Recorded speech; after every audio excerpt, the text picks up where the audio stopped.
Assalamualaikum warahmatullahi wabarakatuh. Anak-anak semuanya, alhamdulillah wa syukurillah kita sampaikan kehadiran Allah Subhanahu wa taala. Berkat limpah rahmatnya Allah pertemukan lagi kita dalam kegiatan konseling online. Marilah kita awali pertemuan kita dengan membacakan Bismillahirrahmanirrahim. Nah, Ananda, pada pertemuan hari ini kita akan membahas, Bunda akan memperkenalkan kepada Ananda terkait dengan layanan konseling yang ada di SMA. Oke, silahkan ikuti materi berikut ini ya. Mengenal layanan konseling di SMA. Pengertian layanan konseling adalah proses pemberian bantuan oleh konselor kepada peserta didik, baik itu secara individu, kelompok, maupun secara klasikal, agar peserta didik mampu menjadi individu yang mandiri dan mampu mengambil keputusan terbaik dalam hidupnya. Mengenal layanan konseling di SMA. Siswa SMA 1 Sumatera Barat berlandaskan Al-Quran dan hadis. Dalam hal ini, konselor akan selalu berusaha menjadikan Nabi SAW sebagai panutan, karena Rasulullah adalah konselor profesional terbaik yang mampu memberikan pelayanan terbaik kepada umatnya. Oke. Nah, visi dan misi layanan konseling. Visi pelayanan konseling adalah terwujudnya kehidupan kemanusiaan yang membahagiakan melalui tersedianya pelayanan bantuan dalam pemberian dukungan perkembangan dan pengentasan masalah agar peserta didik secara optimal, mandiri, dan bahagia. Nah, kemudian Ananda, misi pelayanan konseling. Yang pertama, misi pendidikan, yaitu memfasilitasi pengembangan peserta didik melalui pembentukan perilaku efektif normatif dalam kehidupan keseharian dan masa depan. Yang kedua, misi pengembangan, memfasilitasi pengembangan potensi dan kemampuan peserta didik di dalam lingkungan sekolah dan madrasah. Kemudian Ananda, yang ketiga, misi pengembangan masalah, yaitu memfasilitasi pengentasan masalah peserta didik dengan mengacu kepada kehidupan yang efektif sehari-hari.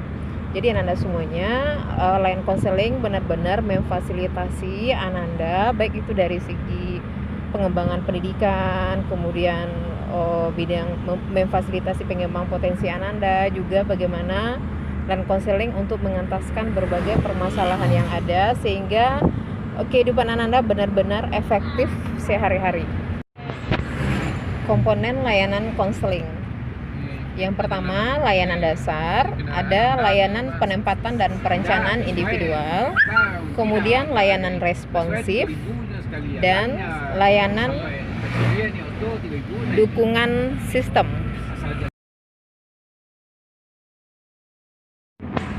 Oke, sekarang kita lihat komponen layanan konseling. Kita lihat komponen yang pertama, layanan dasar. Nah, layanan dasar ini proses pemberian bantuan kepada siswa peserta didik melalui kegiatan penyiapan pengalaman yang terstruktur.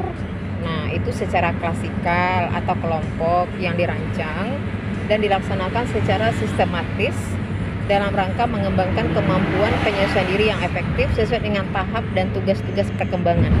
Jadi Anda semuanya, misalnya kegiatannya memberikan informasi-informasi kepada Ananda, kemudian ada nanti kegiatan bimbingan kelompok. Nah, itu namanya layanan dasar. Layanan yang memang siswa itu sebaiknya harus mendapatkannya, seperti itu ya.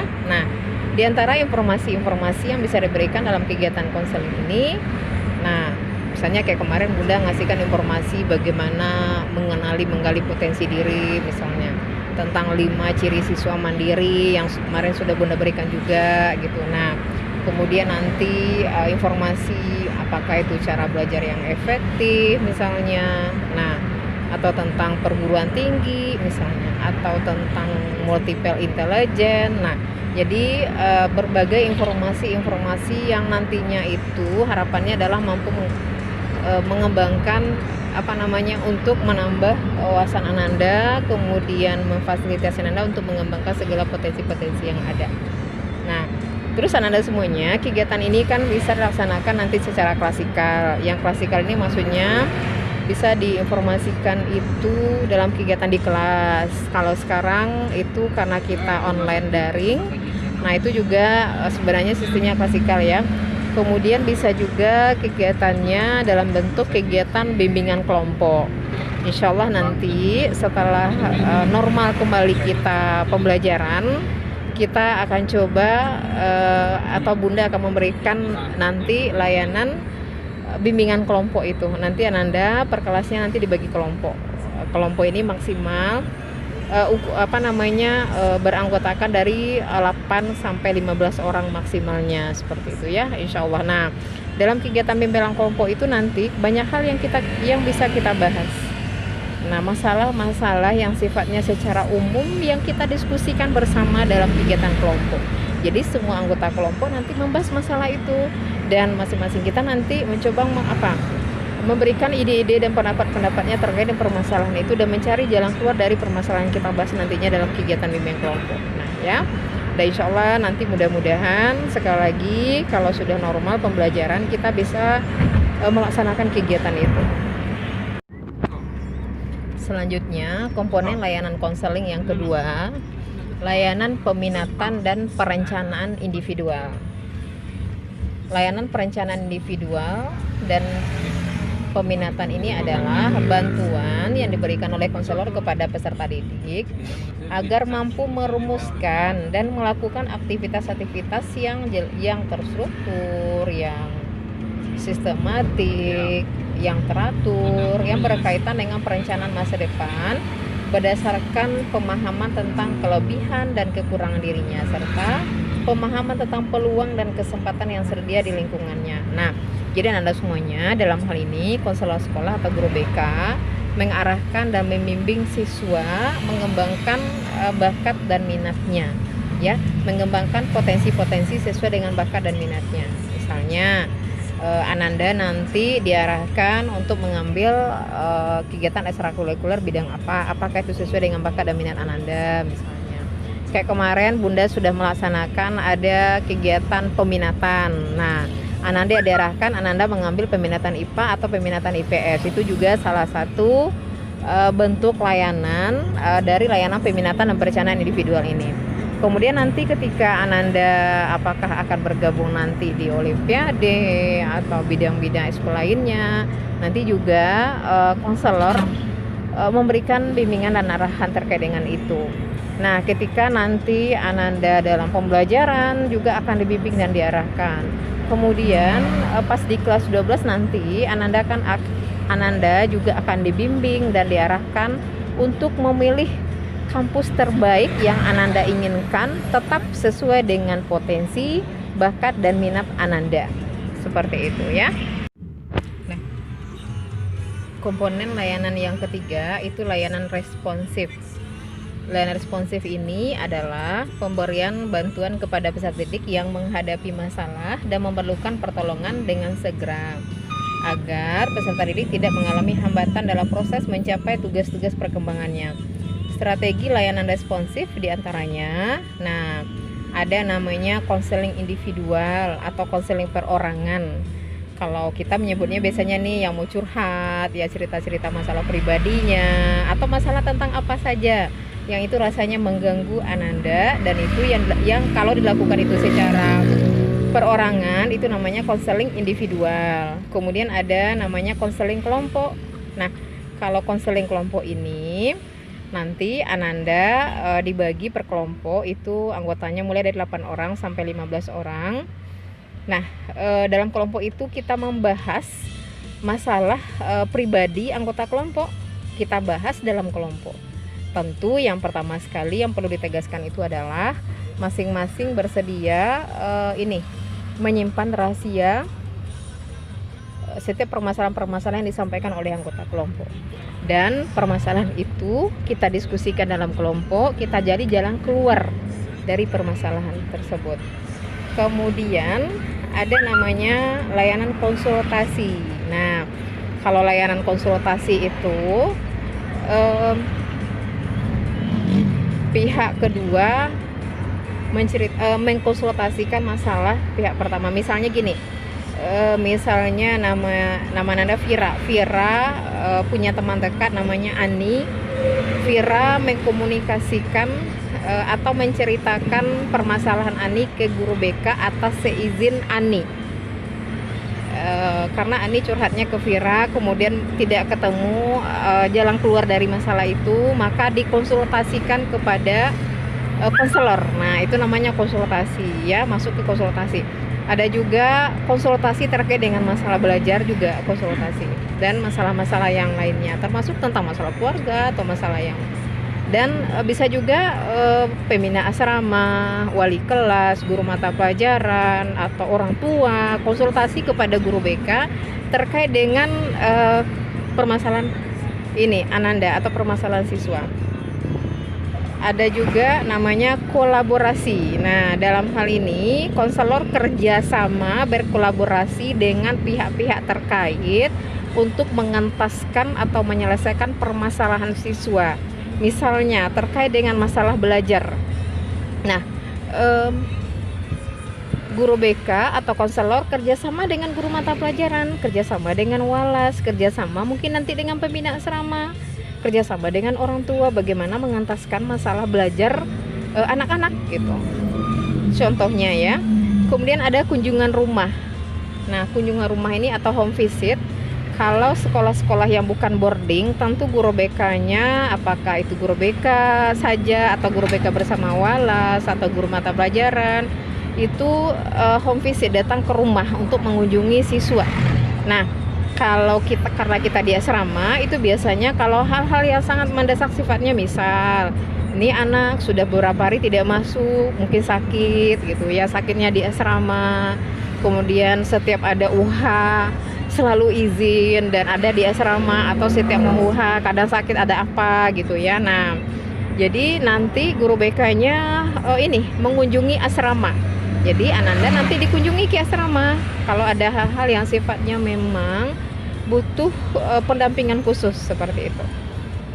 Dan ada juga namanya alih tangan kasus. Nah, kalau alih tangan kasus ini, konselor atau guru BK mengalihkan permasalahan Anda kepada ahli yang lain. Misal Ananda konsul ke Bunda atau curhat ke Bunda terkait dengan kondisi fisik Ananda akhir-akhir ini, mungkin sering pusing atau mungkin asmanya kambuh gitu ya. Nah, ada apa sebenarnya? Setelah digali ternyata Ananda memang mengalami penyakit fisik, maka konselor mengalih tangankan atau mereferalkan ke klinik atau ke UKS kepada petugas UKS. Nah, atau mungkin dialihkan langsung ke dokter yang bisa menangani terkait dengan penyakit khusus Ananda itu. Nah, itu contohnya, oke? Nah, selanjutnya yang terakhir komponen layanan itu ada dukungan sistem. Nah, Ananda untuk efektivitas dan efisiensi pelaksanaan layanan konseling di sekolah, maka perlu mendapatkan dukungan sistem, dukungan dari semua pihak. Nah, dukungan sistem ini merupakan komponen pelayanan dan kegiatan itu mulai dari manajemen, tata kerja, infrastrukturnya, kemudian ada teknologi informasi, bagaimana kemampuan pengembangan profesi guru BK juga gitu kan. Nah, baik itu diberikan secara langsung ataupun tidak langsung memberikan bantuan kepada peserta didik dan memfasilitasi kelancaran pelaksanaan layanan konseling untuk mengembangkan potensi peserta didik. Jadi Anda semuanya untuk sekali lagi untuk efektif dan efisiensinya pelaksanaan konseling itu butuh dukungan dari berbagai pihak dan dari berbagai hal. Oke. Nah, selanjutnya ada azas BK. Azas BK ini ada 12. Ada kerahasiaan, ada kesukarelaan, ada keterbukaan, ada kegiatan, ada kemandirian, kekinian, kedinamisan, keterpaduan, kenormatifan, keahlian, alih tangan kasus, dan tuturian yani. Jadi Ananda semuanya ketika nanti Ananda membutuhkan layanan konseling, jadi tidak usah khawatir karena konselor berjanji akan merahasiakan segala permasalahan-permasalahan itu yang sifatnya pribadi, itu tidak akan dibicarakan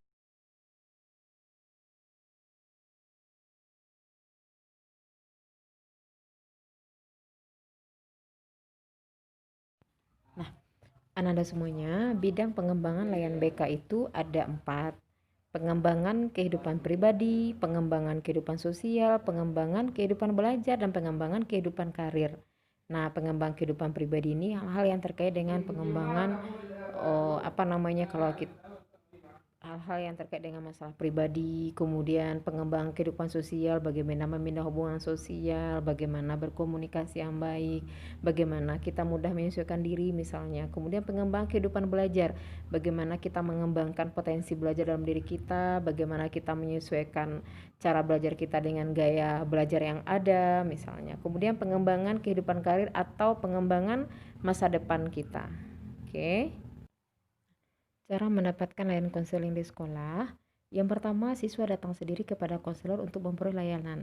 Kalau di masa pandemi ini atau belajar daring ini, Ananda bisa langsung konsultasi atau curhat kepada Bunda, boleh melalui telepon, boleh melalui Japri atau Ananda WA saja, boleh.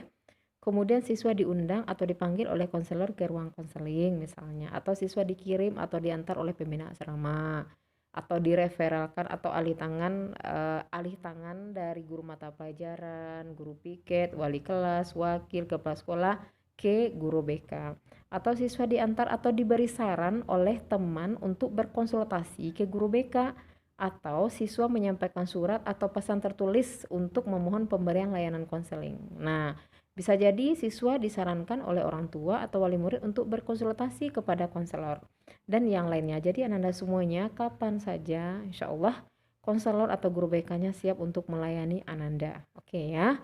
Jadi Ananda semuanya untuk pelayanan konseling di SMA ini diharapkan memang tidak ada lagi perasaan takut, tidak nyaman. Justru ruang BK itu adalah tempat yang sangat menyenangkan. Kita bisa cerita, diskusi. Kadang mungkin Ananda tidak curhat, tidak konseling, bisa saja Ananda ada buku-buku bacaan pengembang potensi, pengembangan bakat minat ada gitu kan, informasi-informasi banyak di sana. Jadi silahkan Ananda kapan saja datang ke ruang BK dan guru BK-nya sangat menerima ya, karena konselor itu adalah sahabat siswa dan konseling itu untuk semua warga SMA N1 Sumatera Barat ya.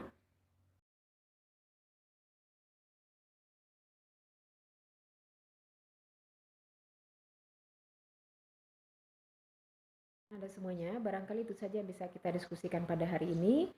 Mudah-mudahan bermanfaat untuk kita semuanya. Bunda mohon maaf kalau sekiranya ada yang kurang berkenan, dan kepada Allah Bunda mohon ampun. Nah, kalau sekiranya nanti ada yang mau konsultasi lebih lanjut, silahkan japri Bunda ya.